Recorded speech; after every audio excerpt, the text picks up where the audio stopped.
मित्रों, मैं आपका अपनी पूरी टीम की ओर से हृदय से स्वागत करता हूं। उत्तर प्रदेश में हमारी सरकार ने अपना वर्ष 2022-23 का बजट आज विधानसभा में प्रस्तुत किया है। यह बजट प्रदेश की 25 करोड़ जनता की जनाकांक्षाओं की भावनाओं के अनुरूप प्रदेश के समग्र विकास को ध्यान में रख करके गांव, गरीब, किसान, नौजवान, महिलाएं, श्रमिक और समाज के प्रत्येक तबके को ध्यान में रख करके बनाया गया है। आदरणीय प्रधानमंत्री जी के नेतृत्व में, उनके मार्गदर्शन में लोक कल्याण संकल्प पत्र की भावनाओं के अनुरूप देश की सबसे बड़ी आबादी का राज्य उत्तर प्रदेश उन जन आकांक्षाओं की पूर्ति कर सके और समग्र विकास के लक्ष्य को प्राप्त करने में सहायक हो सके, इस दिशा से उत्तर प्रदेश सरकार का यह बजट 5 वर्षों का एक विजन भी है, जो प्रदेश के सर्वसमावेशी समग्र विकास के साथ साथ एक उज्जवल भविष्य की रूपरेखा भी तैयार करेगा। मित्रों, हम लोगों ने 2022 का विधानसभा का चुनाव के पूर्व एक लोक कल्याण पत्र जारी किया था। ये लोक कल्याण संकल्प पत्र में कुल 130 घोषणाएं हुई थी। इन 130 जो संकल्प हमारे लोक कल्याण संकल्प पत्र में थे, उसमें से 97 संकल्पों को हम लोगों ने इस बजट में पहले ही बजट में स्थान दिया है और इसके लिए हम लोगों ने 54,883 करोड़ रुपए का भी प्रावधान किया है। जो संकल्प 130 संकल्प थे, उनमें से कुछ संकल्प पहले से चले आ रहे थे, कुछ नए थे। उनमें से 97 संकल्पों को आज यहां पर इस बजट में स्थान दिया गया है, जिसमें 44 संकल्प नए हैं। इनमें जो प्रमुख घोषणाएं हैं आज के बजट में, वह मुख्य रूप से उज्ज्वला योजना के अंतर्गत जो लाभार्थी परिवार हैं, उनको वर्ष में 2 रसोई गैस के सिलेंडर उपलब्ध करवाने की घोषणा, और वह बजट में उन्हें स्थान दिया गया है। अन्नदाता किसानों के लिए भामाशाह भाव स्थिरता कोष की स्थापना के लिए धनराशि फंड की स्थापना की गई है। यहां पे हम लोग पहले से ही एमएसपी का लाभ धान, गेहूं और अन्य फसली के लिए किसानों को उपलब्ध कराते रहे हैं, लेकिन आलू, टमाटर, प्याज आदि फसलों के लिए इस प्रकार की व्यवस्था अब तक नहीं थी। इस बजट में हम लोगों ने अपने अन्नदाता किसानों को राहत देने के लिए भाव स्थिरता कोष की स्थापना भी की है और उस कोष के लिए भी व्यवस्था की है। प्रदेश के अंदर आदरणीय प्रधानमंत्री जी का जो देश के लिए विजन है कि हम फर्टिलाइजर, केमिकल और पेस्टिसाइड में कमी लाते हुए प्राकृतिक खेती को बढ़ावा दे सकें। प्राकृतिक खेती की दिशा उत्तर प्रदेश ने आदरणीय प्रधानमंत्री जी के मार्गदर्शन में पहले से ही अपनी कार्य योजना बनाई थी और उस कार्यक्रम के तहत यहां पे ट्रेनिंग के कुछ विशेष कार्यक्रम भी चले थे। प्रदेश में इस समय हजारों किसान ऐसे हैं जो प्राकृतिक खेती के साथ जुड़े हैं। उनके लिए टेस्टिंग लैब की स्थापना भी हर कमिश्नरी स्तर पर हम लोग स्थापित कर रहे हैं। लेकिन अगले 5 वर्ष के लिए संपूर्ण बुंदेलखंड को प्राकृतिक खेती योजना के साथ जोड़ने की कार्रवाई को भी हम लोगों ने इस योजना में लिया है। इससे पहले गंगा के किनारे के जो 5-5 किलोमीटर के दायरे के क्षेत्र हैं, भारत सरकार के साथ मिलकर के इस कार्य योजना को हम आगे बढ़ा रहे हैं। लोक कल्याण संकल्प पत्र में एक और घोषणा हम लोगों ने की थी, वह थी किसानों के लिए सिंचाई की योजना की व्यवस्था अगले 5 वर्ष के अंदर यानी 0 तक पहुंचाना, फ्री में उन्हें सिंचाई की सुविधा उपलब्ध हो सके। इसके लिए हम लोग पीएम कुसुम योजना के अंतर्गत निःशुल्क सोलर पैनल उपलब्ध कराने की कार्रवाई को आगे बढ़ा रहे हैं। 15,000 से अधिक सोलर पैनल की कार्रवाई को इस वित्तीय वर्ष में हम लोगों ने इस बजट का हिस्सा बनाया है, जिसका लाभ हमारे अन्नदाता किसानों को प्राप्त होगा। इसके अलावा प्रदेश के अंदर हम लोगों ने जो अन्नदाता किसानों की दृष्टि से अन्य जो तमाम घोषणाएं की हैं, जो इस बजट में हम लोगों ने इसे स्थान दिया है, जो प्रस्ताव दिए हैं, उसमें एमएसपी का लाभ हमारे अन्नदाता किसानों को प्राप्त हो सके, इसके लिए बजट का प्रावधान सिंचाई की अवशेष परियोजनाओं को आगे बढ़ाने के साथ ही 1,000 करोड़ रुपए की लागत से लघु सिंचाई की परियोजनाओं को पूरा करने के लिए भी एक विशेष प्रावधान इसमें दिया गया है।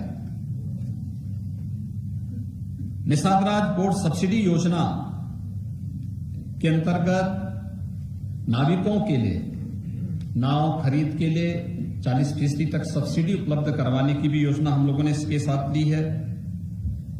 और प्रदेश के अंदर गरीब कल्याण योजना के अंतर्गत एक गरीब कल्याण कार्ड भी जारी करने के लिए संपूर्ण परिवार सर्वेक्षण योजना को भी हम लोगों ने लिया है, जिससे पता लग सके कौन परिवार ऐसा है कि जो योजनाओं में केंद्र और प्रदेश सरकार की योजनाओं से भी वंचित रह गया है और फिर उसके लिए एक स्पेशल स्कीम चलाना है।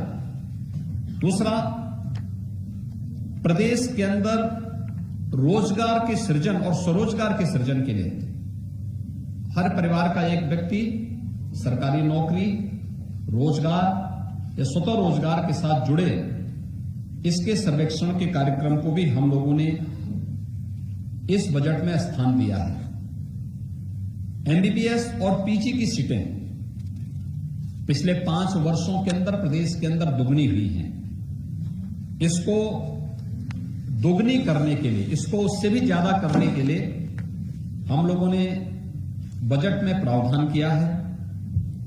अयोध्या में इंटरनेशनल एयरपोर्ट की स्थापना करने के लिए भी आवश्यक धनराशि की व्यवस्था इसमें की गई है। प्रदेश के अंदर वे असेवित जनपद जहां पे मेडिकल कॉलेज का निर्माण की कल्पना कोई सोचता भी नहीं था, बिजनौर, कुशीनगर, सुल्तानपुर, गोंडा, ललितपुर, लखीमपुर खीरी, चंदौली, बुलंदशहर, सोनभद्र, पीलीभीत, औरैया, कानपुर देहात, कौशाम्बी और अमेठी, वहां पर भी उसके लिए बजट का प्रावधान इस बजट में हम लोगों ने किया है। बुजुर्ग पुजारियों के लिए, संतों के लिए और उस तबके के लिए जो अब तक उपेक्षित था, एक पुरोहित कल्याण बोर्ड के गठन की कार्रवाई और उसके माध्यम से पुरोहित्य कला को आगे बढ़ाने के साथ साथ उनके समग्र विकास और प्रोत्साहन के लिए भी एक बोर्ड के गठन के कार्यक्रम को भी हम लोगों ने इसमें लिया है। प्रदेश के अंदर युवाओं के लिए खासतौर पर हम लोगों ने स्वामी विवेकानंद सशक्तिकरण योजना प्रारंभ की और इसके तहत हम अपने युवाओं को टैबलेट और स्मार्टफोन दे रहे हैं। स्नातक और स्नातक हर युवा को इसके लिए धनराशि की व्यवस्था हम लोगों ने बजट में की है। इसके साथ ही प्रदेश के अंदर सामूहिक विवाह योजना के लिए भी, जिसमें हम 51,000 रुपए गरीब कन्याओं की शादी के लिए, किसी भी जाति मत मजहब से जुड़ी हुई कन्या हो, 51,000 रुपए हम उसके लिए उपलब्ध करवाते हैं। तो वह उसके लिए भी विगत वर्ष तक प्रतिवर्ष 250 रुपये हुआ करता था। इस बार हम लोगों ने इस राशि को बढ़ाकर के 600 करोड़ रुपए का प्रावधान किया है। निराश्रित महिला पेंशन की योजना 300 से बढ़ाकर के 1,000 रुपया किया गया है और इसके लिए भी जो पहले धनराशि गत वर्ष तक 1,812 करोड़ हुआ करती थी, इस राशि को बढ़ाकर के 4,032 करोड़ रुपए किया गया है। प्रदेश के प्रतिभाशाली युवाओं के लिए हर जनपद में अभ्युदय कोचिंग की व्यवस्था, जिससे वह अखिल भारतीय स्तर पर और प्रदेश स्तर पर किसी भी प्रतियोगी परीक्षा की तैयारी के लिए स्थानीय स्तर पर उसकी ट्रेनिंग हो सके, उसे कोचिंग की सुविधा फ्री में उपलब्ध हो सके। इसके लिए मुख्यमंत्री अभ्युदय कोचिंग योजना के लिए भी हम लोगों ने व्यवस्था की है। वृद्धावस्था पेंशन की राशि गत वर्ष तक ये राशि 3,600 करोड़ रुपए सालाना हुआ करती थी। इस बार इसको बढ़ाकर के 7,000 करोड़ रुपए से अधिक की इसमें बढ़ोतरी की है। यह राशि भी पहले उन बुजुर्गों को 300 रुपए मिलती थी, फिर वो बढ़ाकर के 500 हमारी सरकार ने किया और उसे इस समय 1,000 रुपए करने का प्रावधान भी किया गया है। प्रदेश के अंदर जो शुगर मिल है, चीनी उद्योग में विगत कुछ वर्षों के दौरान, पिछले 5 वर्ष के दौरान उत्तर प्रदेश ने देश में बहुत अग्रणी भूमिका में काम किया है। यहां तक कि कोरोना जैसी महामारी के दौरान भी हमने प्रदेश में चीनी मिलों को बंद नहीं होने दिया। गन्ना किसान के मन में उसके प्रति एक विशेष उत्साह भी है कि पहली बार ऐसे देखने को मिला जब कि सरकार अपने स्तर पर इनिशिएटिव लेकर के गन्ना किसानों के हितों के लिए कार्य कर रही है। हम लोगों ने पिछले बार 3 चीनी मिलों की नई स्थापना की थी। इसमें रमाला चीनी मिल, मुंडेरवा चीनी मिल और पिपराइच चीनी मिल। इसके अलावा कुछ चीनी मिलों को जो बंद थे उनको हमने प्रारंभ किया। इस बार भी लगभग 6 ऐसी चीनी मिलों के लिए जो जर्जर स्थिति में हैं, उनके एक्सपेंशन और वहां उनके आधुनिकीकरण की कार्रवाई को भी सरकार ने अपने हाथ में लिया है, जिसमें क्षमता विस्तार के साथ साथ वहां पर आधुनिक चीनी मिलें लग सकें। ये प्रदेश के अलग अलग स्थानों पर हैं। उसमें साथा है, मनोता है, आपके छाता चीनी मिल है, बुड़वन है। इसी के साथ ही जो मोहद्दीनपुर मेरठ की चीनी मिल है, उसमें डिस्टिलरी की स्थापना की कार्रवाई को भी हम लोगों ने इस बजट में स्थान दिया है। मित्रों, 2019 का प्रयागराज कुंभ उत्तर प्रदेश और देश और दुनिया के सामने अपनी एक नई पहचान बनाया। यह हमारा सौभाग्य है 2025 में फिर महाकुंभ का आयोजन होगा। दुनिया का सबसे बड़ा आध्यात्मिक और सांस्कृतिक आयोजन। हमारी सरकार अभी से इसकी तैयारी प्रारंभ करने जा रही है और इसके लिए हम लोगों ने बजट में प्रावधान किया है। इसके लिए अलग से मत खोल करके प्रयागराज कुंभ को फिर से ऐतिहासिक बना करके देश और दुनिया का एक यूनिक इवेंट के रूप में से प्रस्तुत करने के लिए यह व्यवस्था भी इसमें की गई है।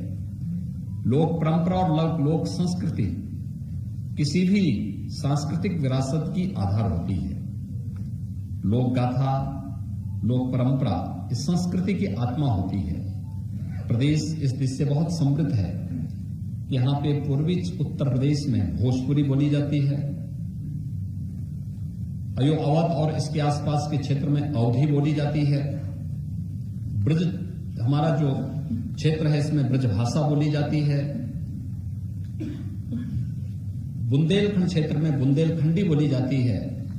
इन सब के भी एकेडमी स्थापित हो इन पर शोध हो, वहां पर इन लोक परंपराओं और लोक भाषाओं के उत्थान के लिए कुछ कार्य हो सके, इसके लिए संत कबीरदास भोजपुरी एकेडमी, केशवदास बुंदेली अकादमी, गोस्वामी तुलसीदास अवधी अकादमी और संत सूरदास ब्रजभाषा अकादमी की स्थापना की कार्रवाई को भी हम इस बजट में हम लोगों ने स्थान दिया है। वाराणसी में वहां पर काशी विश्वनाथ धाम की स्थापना के बाद जो टूरिस्ट का फुटफॉल बढ़ा है, कई गुना बढ़ा है। प्रतिदिन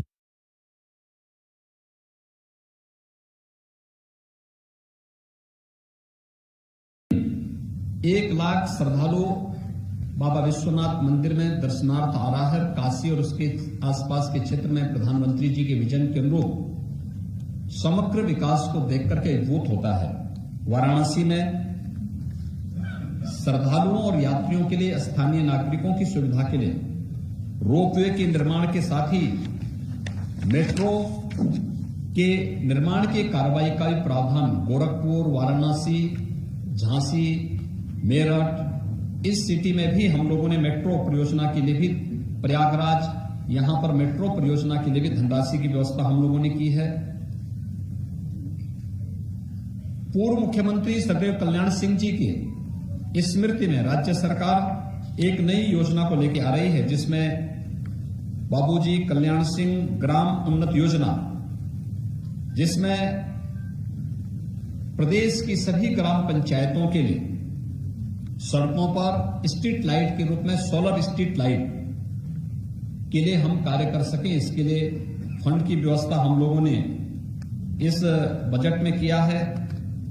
इसके अलावा प्रदेश के अंदर तमाम अन्य स्थलों पर प्रतापगढ़, अलीगढ़, प्रयागराज, महोबा में नए औद्योगिक स्टेट वहां पे स्थापित करने के लिए, अयोध्या में सेपेट केंद्र के भवन निर्माण के लिए, प्रयागराज में ऊनी धागा उत्पादन केंद्र की स्थापना के लिए भी इस बजट में प्रावधान किया गया है।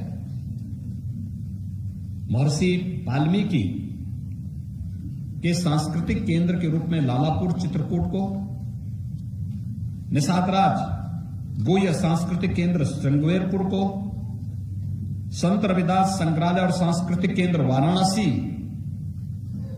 और संत तुलसीदास जी की पावन भूमि राजापुर के सुंदरीकरण और विकास के कार्यक्रम को भी हम लोगों ने इस बजट में स्थान दिया है। प्रदेश के हम लोगों ने विगत 2 वर्षों के अंदर प्रदेश के अंदर और दुनिया ने कोरोना महामारी को झेला है। कोरोना महामारी के दौरान हमारे सामने जो सबसे बड़ा चैलेंज था, शिक्षा के बारे में, शिक्षा भी जो प्रभावित होने वाले क्षेत्र थे उनमें से एक था।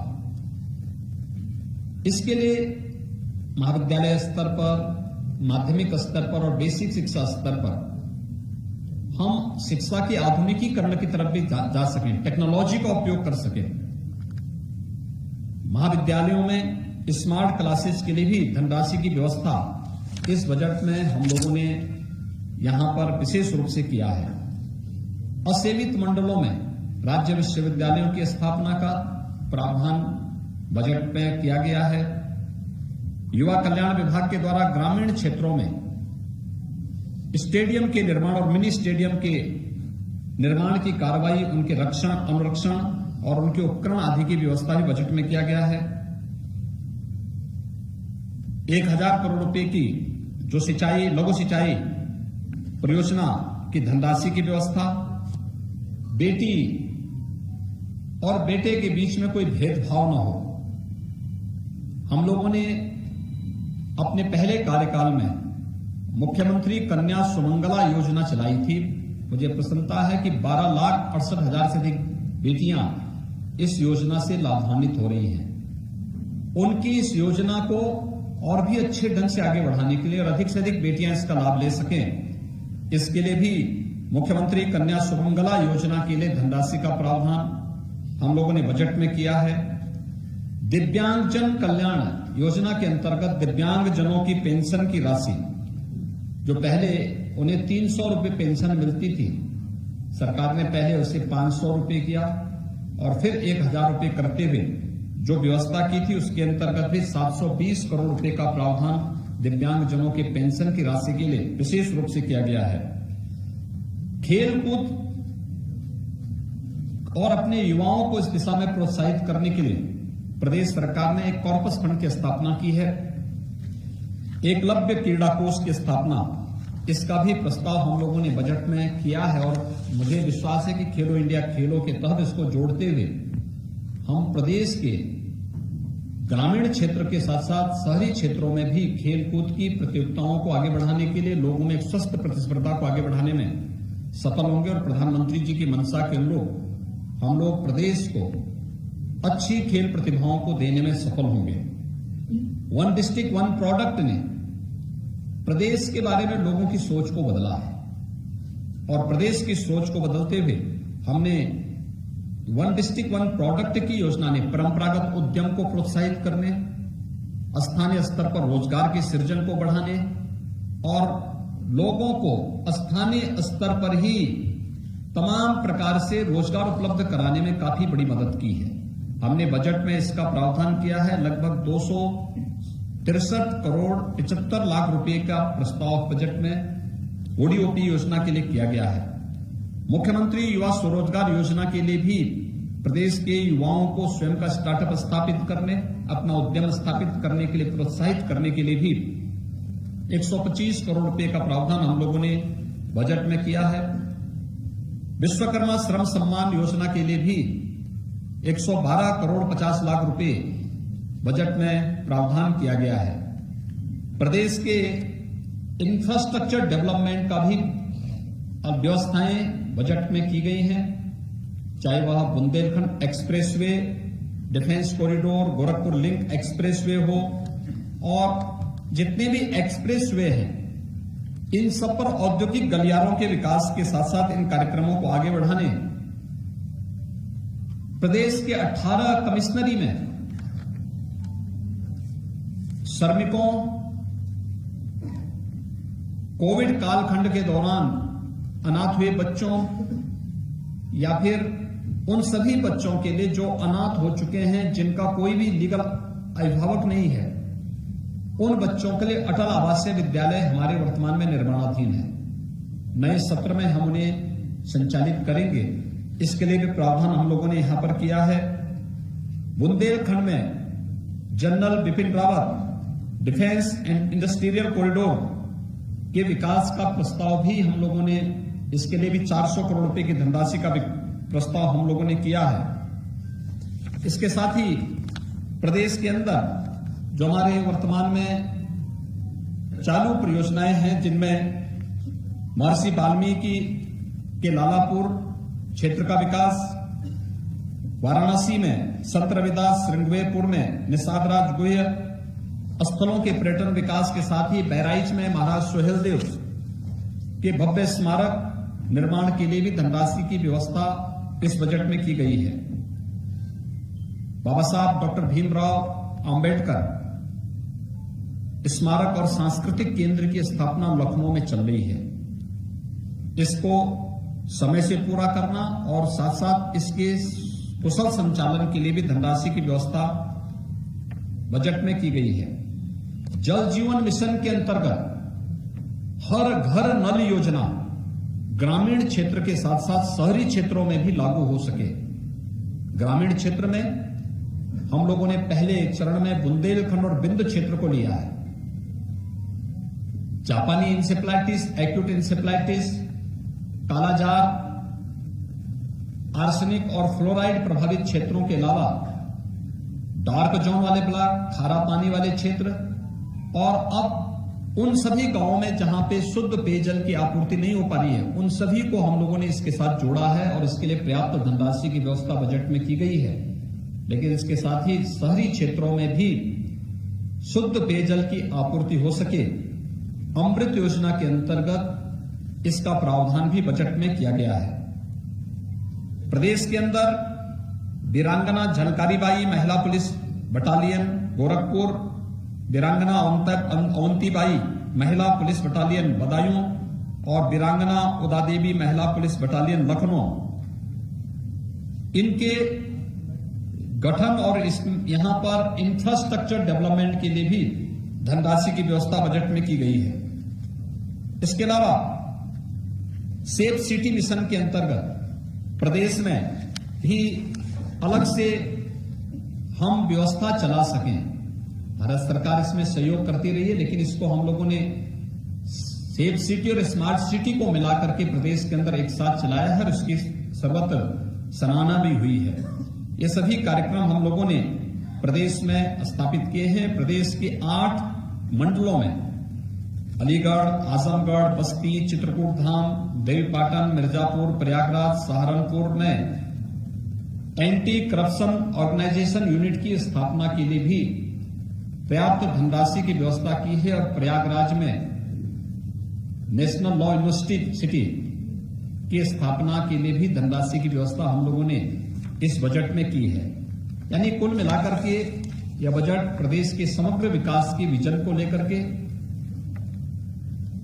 प्रदेश के आगामी 5 वर्षों के एक सर्वसमावेशी और समग्र विकास को ध्यान में रख करके तैयार किया गया एक विजन डॉक्यूमेंट के रूप में हम लोगों ने आज यहां पे प्रस्तुत किया है। और यह बजट उत्तर प्रदेश की 25 करोड़ जनता की जन आकांक्षाओं के अनुरूप प्रदेश के गांव, गरीब, किसान, नौजवान, महिलाएं और समाज के प्रत्येक तबके के हितों के लिए कार्य करने में सफल होगा, उसकी आधारशिला स्थापित करेगा।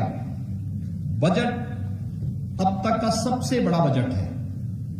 मित्रों, मुझे बताते हुए प्रसन्नता है कि हमारा यह बजट जब 15-16 में प्रदेश के अंदर बजट प्रस्तुत हुआ था वह 3 लाख करोड़ के आसपास था। 3,02,687 करोड़ रुपए का था। और इस बार जब हम बजट प्रस्तुत कर रहे हैं, यह बजट 6,15,518 करोड़ 97 लाख का है। यानी बजट का दायरा दोगुने से ज्यादा हुआ है, जबकि विगत 5 वर्ष के अंदर 2 वर्ष हमारे कोविड प्रबंधन में व्यतीत हुए हैं। बजट में जो सबसे महत्वपूर्ण बात यह है कि बजट के दायरे को बढ़ाने के लिए हमने प्रदेश के अंदर राजस्व भी बढ़ाया है। और राजस्व को हम लोगों ने किस रूप में बढ़ाया है? अगर मैं जीएसटी, वैट आदि की बात करूं तो 2017 के पहले प्रदेश के अंदर या देश के अंदर जीएसटी नहीं था। वन नेशन वन टैक्स 2017 जुलाई 2017 में लागू हुआ, लेकिन उससे पहले सेल टैक्स और वैट था। उस समय प्रदेश में सेल टैक्स और वैट से जो धनराशि प्राप्त होती थी वो मात्र 51,000 करोड़ रुपए प्राप्त होती, 51,800 करोड़ रुपए प्राप्त होती थी।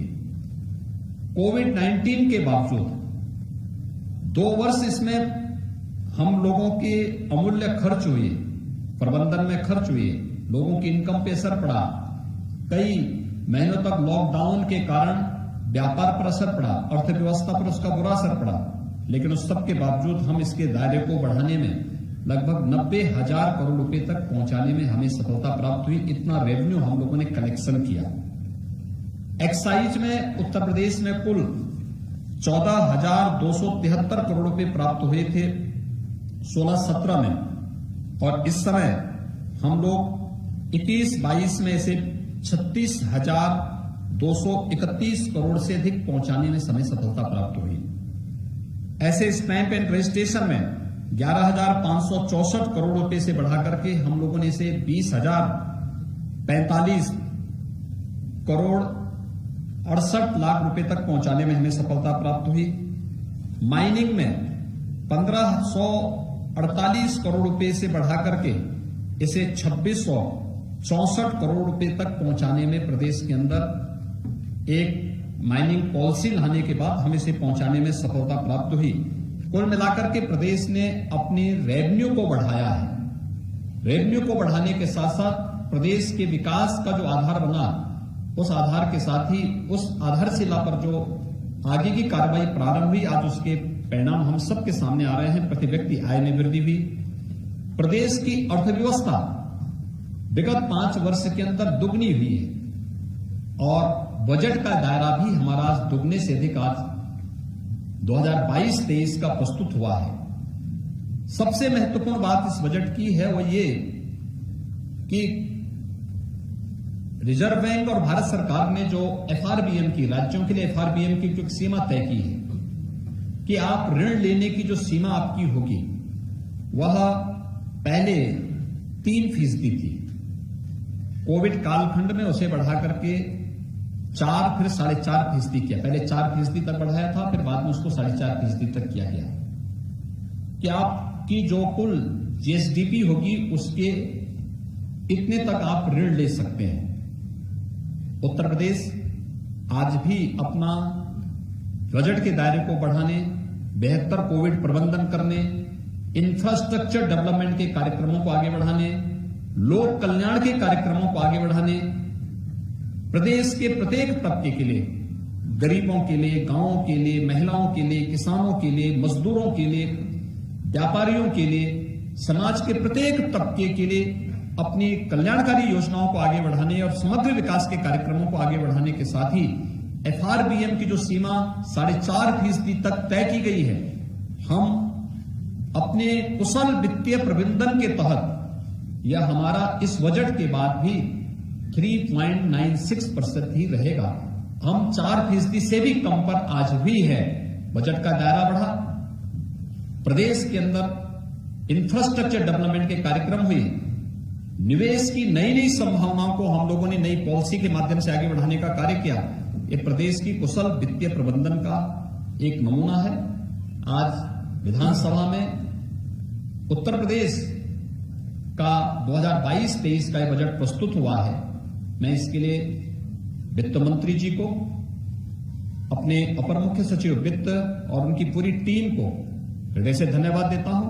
पूरा मंत्री परिषद उनके सहयोग के लिए हमेशा तैयार रहा और हम विश्वास व्यक्त करते हैं कि आदरणीय प्रधानमंत्री जी की मंशा के अनुरूप यह बजट $1 ट्रिलियन की इकोनॉमी आगामी 5 वर्ष के दायरे के अंदर हम लोग आगे बढ़ाने में सफल होंगे। इस विश्वास के साथ यह बजट आज प्रस्तुत हुआ है। मैं विश्वास व्यक्त करूंगा कि लोक कल्याण संकल्प पत्र के जो 130 संकल्प थे उनमें से 97 को हम लोगों ने इसमें लिया है। शेष अन्य जो समय समय पर आएंगे, अभी हम लोग दिसंबर में अपना सप्लीमेंट्री बजट भी लेकर के आएंगे। तब तक सभी विभाग इस कार्यक्रम को तेजी के साथ आगे बढ़ाएंगे। प्रदेश विकास की गति पर फिर से दौड़ता हुआ दिखाई देगा और प्रधानमंत्री जी के विजन के अनुरूप देश की नंबर 1 अर्थव्यवस्था बनने की उत्तर प्रदेश अग्रसर होगा। मैं एक बार फिर से आप सबको बजट भाषण को और बजट के इस पूरे कार्यक्रम को सकारात्मक भाव से आगे बढ़ाने के लिए हृदय से धन्यवाद देता हूं।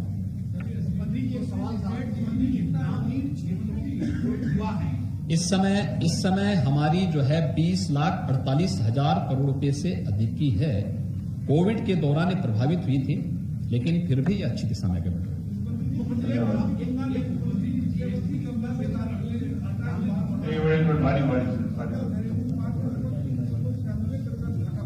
देखिए उत्तर प्रदेश और देश के लिए एफआरबीएम की जो सीमा है यह 4.5% तय की गई है। पहले 3% तक थी, कोविड के पहले 3% तक थी, बाद में इसको बढ़ा कोविड के दौरान इसको 4% किया गया। तमाम राज्यों ने मांग की थी कि सब इसको अर्थव्यवस्था पर कोविड का बुरा असर पड़ा है, इसलिए इसको 4.5-5% तक मांग की थी। भारत सरकार ने इसको व्यापक विचार विमर्श के बाद 4.5% किया।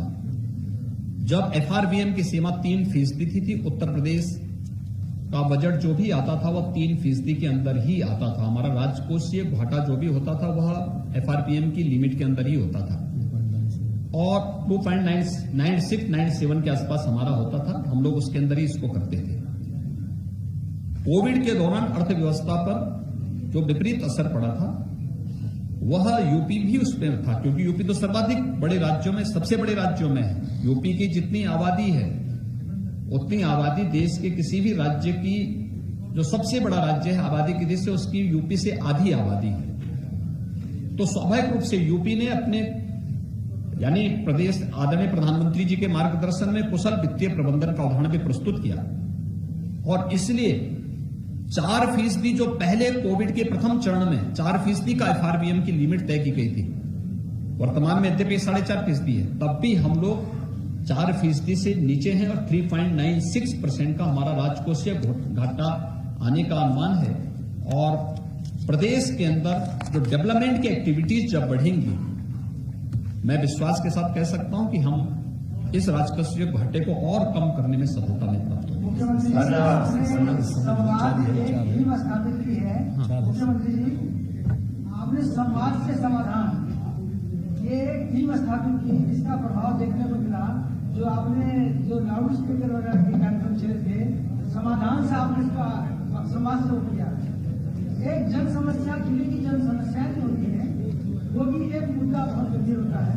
तो ये समाधान का जो विस्तार है, समाज का जो विस्तार वो है, उसको आप लोकतंत्र की सबसे बड़ी ताकत होती है संवाद, और ये लोकतंत्र की ही ताकत है कि बजट प्रस्तुत करने के बाद मुझे आपके पास यहां तत्काल आना पड़ा। ये संवाद का ही माध्यम है, इसी संवाद के लिए हम आगे बढ़ते हैं। ग्रामीण क्षेत्रों में जो युवा है वो स्वरोजगार की दशा में स्वावलंबी हों, उनके लिए सरकार कोई बजट में प्रावधान की है? बजट में रोजगार, स्वतः रोजगार और नौकरी के लिए हर परिवार के एक सदस्य को इस योजना के तहत हमें जोड़ना है और इसका प्रावधान किया गया है। इसके सर्वेक्षण के लिए धनराशि की व्यवस्था की गई है। आप देखेंगे कि प्रदेश में ये द्रुत गति से आगे बढ़ेगा। अभी हम लोगों ने जो रोजगार मेले के कार्यक्रम को आगे बढ़ाने की कार्रवाई की है, इसी देश से की है। और उत्तर प्रदेश विगत, देखिए उत्तर प्रदेश की अनएम्प्लॉयमेंट रेट आपने देखा होगा, एक स्वतंत्र एजेंसी के जो सर्वेक्षण आए हैं 2015, 16, 17 की तुलना में, जो पहले 18% से अधिक था, आज 2.9% रह गया है। और हम लोग जो प्रयास कर रहे हैं, ODOP की योजना, मुख्यमंत्री स्वरोजगार योजना की योजना, PM स्टार्टअप की योजना, PM मुद्रा योजना, ये सभी योजनाएं उसी को आगे बढ़ाने के लिए हमारी आगे बढ़ रही हैं। और हम विश्वास के साथ कह सकते हैं कि जो हमारा सर्वेक्षण का अभियान प्रारंभ होने जा रहा है, ये प्रदेश के अधिकाधिक नौजवानों को, ग्रामीण क्षेत्र के हों, शहरी क्षेत्रों के हों, उन सभी नौजवानों को रोजगार उपलब्ध कराने का भी एक माध्यम बनेगा। बहुत बहुत धन्यवाद जी।